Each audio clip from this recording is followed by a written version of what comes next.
It seems Sean Diddy Combs won't be handing millions over to a litigious Michigan inmate who sued him for sexual assault just yet. The disgraced music and media mogul, whose alleged history of sexual assault has come to light within the past year, filed a motion Thursday to vacate a Lenawee County judge's order to pay accuser Derek Lee Cardello Smith $100 million in a default settlement. The order was handed down Monday after the rapper failed to show in court and requires Combs to pay $10 million a month starting in October. Attorneys for Combs alleged in the 83-page motion, obtained by The Times, that the Bad Boy Records founder was not served with the summons and complaint, which Cardello Smith had filed in June. Combs' reps also say he has no and never has had any obligation to respond to the complaint. Cardello Smith, 51, is currently serving time in the Ernest C. Brooks Correctional Facility for numerous criminal sexual offenses, according to a Michigan inmate database. He sued Combs, 54, alleging that the mogul drugged and sexually assaulted him during a June 1997 gathering at a Holiday Inn in Michigan, according to the lawsuit. Cardello Smith, who says he was working as a restaurant bartender at the time, accused Combs of touching him on the left buttock and offering him a spiked drink. After he accepted the drink, Cardello Smith passed out. He alleged that when he came to, he saw Combs having sex with a woman. The rapper reportedly said, "I did this to you too," Cardello Smith's lawsuit says. In the motion, Combs' legal representative dismissed Cardello Smith's allegations as objectively unbelievable, adding the complaint provides a narrative that is impossible to follow. The newest filing challenges the timeline and manner in which Cardello Smith served Combs and states that the three-time Grammy winner became aware of the lawsuit only after news of the $100 million judgment spread this week. In response to this week's order, Combs' attorney Mark Agnifilo underlined Cardello Smith's criminal history and his litigious tendencies in a statement shared Tuesday. "This man is a convicted felon and sexual predator, who has been sentenced on 14 counts of sexual assault and kidnapping over the last 26 years, Agnifilo said. His resume now includes committing a fraud on the court from prison, as Mr. Combs has never heard of him, let alone been served with any lawsuit. Mr. Combs looks forward to having this judgment swiftly dismissed." Cardello Smith is a self-taught student of civil and criminal statutes, and known for his long history of challenging the judicial system with civil lawsuits, the Detroit Metro Times reported. From 2020 to 2024, Cardello Smith has been a named plaintiff in more than 30 civil lawsuits, some concerning prisoner rights, according to legal documents. Prior to suing Combs, Cardello Smith had been sentenced 3 times in Minnesota criminal court, each time after entering a plea agreement or pleading no contest. Charges against him run from criminal sexual conduct in the 3rd degree to kidnapping and criminal sexual conduct in the 1st degree during commission of a felony. His most recent sentence, levied in May 2019, calls for a sentence of 17.5 to 35 years. 5 of the offenses occurred in September and October 1997, the same year as the alleged incident with Combs. The inmate database says Cardello Smith will be released in July 2036 at the earliest and, at the latest, in May 2086, when he would be 113 years old. A representative for Combs did not immediately respond to the Times' request for comment Friday. The Times was unable to contact Cardello Smith, who filed his case against Combs without an attorney. Combs' legal team also filed a motion to dissolve a temporary restraining order Cardello Smith requested in August against the embattled entrepreneur. A hearing for the motion is set for Monday.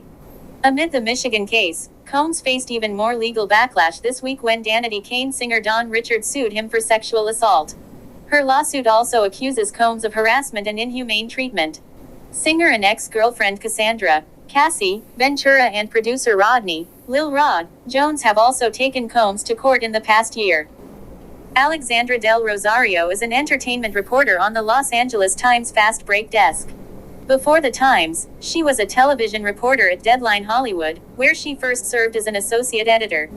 She has written about a wide range of topics including TV ratings, casting and development, video games and AAPI representation.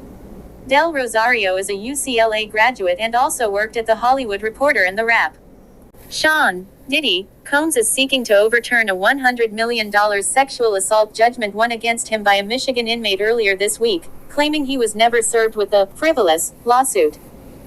In an emergency motion filed Thursday, attorneys for the embattled rapper said he had learned about Derek Lee Cardello Smith's lawsuit and massive judgment from media coverage, and that the case would have been easily dismissed if Combs had been given a fair chance to respond. The huge award, issued by a Michigan state judge on Monday, was what's known as a default judgment, a kind of legal award granted when an accused party doesn't respond to a legal action. This is a frivolous lawsuit against a prominent businessman, based on obvious fabrications, filed by a convicted rapist and serial litigant with an overactive imagination and a thirst for fame, Combs' lawyers write. Court records show that attorneys for Combs never participated in the case nor filed any kind of response. But in Thursday's filings, they say that's because they were never been legally served with the allegations, a crucial first step in any American lawsuit. Had Mr. Combs been notified in a timely manner of these outrageous claims, he would have defended himself, as he is prepared to do now. But he did not have that opportunity. At a hearing last month, the judge overseeing the case said Cardello Smith had supplied sufficient proof that he properly served Combs via certified mail, which requires confirmation of receipt. But in Thursday's response, Combs' lawyers say that the letter was not sent to the rapper's primary residence and it had not actually been signed by him personally. Accordingly, the default judgment must be set aside, lawyers for Diddy write. Once one of the most powerful men in the music industry, Diddy has been hit with at least 8 civil lawsuits alleging sexual abuse over the past year, including claims by ex-girlfriend Cassie Ventura that were later followed by a video showing him assaulting her. The hip-hop mogul is also facing an apparent federal criminal investigation after authorities raided his homes in March. Cardello Smith sued Combs in June, claiming the rapper had spiked his drink and sexually assaulted him at a party in 1997. But in Thursday's filings, the rapper's lawyers said the inmate's allegations are objectively unbelievable, and that no lawsuit could be more frivolous. Plaintiff alleges that he was sexually assaulted in 1997, but he cannot keep his story straight as to where this supposedly occurred, Combs' lawyers write. Aside from the purported assault, plaintiff alleges a fantastical conspiracy between Mr. Combs and numerous high-ranking Wayne County judicial and law enforcement officials. As attorneys for Diddy repeatedly pointed out in their filings, Cardello Smith, 51, is serving multiple, decades-long sentences for a variety of crimes, including first-degree criminal sexual conduct and 2 counts of kidnapping. The earliest he can be released from prison is 2036.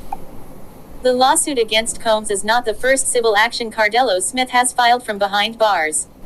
Last year, he sued a Detroit-area Catholic archdiocese, alleging he had been sexually abused by a priest and others between 1979 and 1993. The case was dismissed last month by State Appeals Court, which ruled that Cardello Smith's allegations were barred by the statute of limitations. In their response Thursday, lawyers for Diddy said that same defense would also apply to the current lawsuit. As ridiculous as the allegations are, if every word of the complaint were true, the action would still be completely non-viable because the statute of limitation on the claims asserted expired almost 17 years before the case was filed. At a hearing last month, the judge overseeing the case said Cardello Smith had supplied sufficient proof that he properly served Combs via certified mail, which requires confirmation of receipt. But in Thursday's response, Combs' lawyers say that the letter was not sent to the rapper's primary residence and it had not actually been signed by him personally. As you leave the page, don't forget to hit the like bell and subscribe to the channel. Thanks for watching.